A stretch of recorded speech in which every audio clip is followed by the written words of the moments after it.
Hello guys, this is Prem Reddy. Welcome to the day 85 of Bhagavad Gita. ఈరోజు నేను చెప్పబోయే శ్లోకం భగవద్గీతలోని 15వ అధ్యాయంలో పురుషోత్తమ ప్రాప్తియోగంలో 14వ శ్లోకం.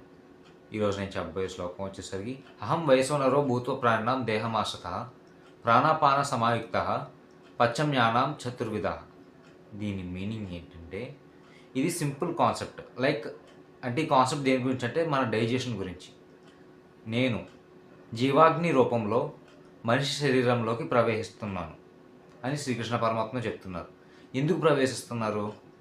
4 రకమైన ఆహారములను మన ఒంటికి వంట పట్టడానికి, అలాగే జీర్ణం అవ్వడానికి, డైజెషన్ అవ్వడానికి అని చెప్పి ఆయన జీవాగ్ని రూపంలో మన శరీరంలోకి ప్రవేశిస్తున్నారు. ఆ ప్రాసెస్ ఎలా జరుగుతుంది?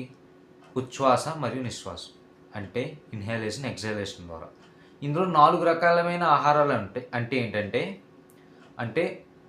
భిక్ష అంటే తిండి, త్రాగడం, నాకడం, పీల్చడం. ఈ 4 రకాలమైన ఆహారాలు అన్నమాట. ఈ 4 కూడా మన శరీరానికి వంట పట్టడం కోసం జీవాగ్ని రూపంలో శ్రీకృష్ణ పరమాత్మ మన శరీరంలో ఉంటున్నారనమాట.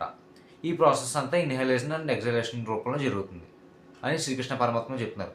అంటే నేను అన్ని చోట్లతో పాటు మనిషి జీవితంలో తన జీర్ణ వ్యవస్థలో కూడా నేను ఉన్నానని చెప్పి శ్రీకృష్ణ పరమాత్మ చెప్తున్నారు. ఇది ఈ శ్లోకం యొక్క తాత్పర్యం. Thank you.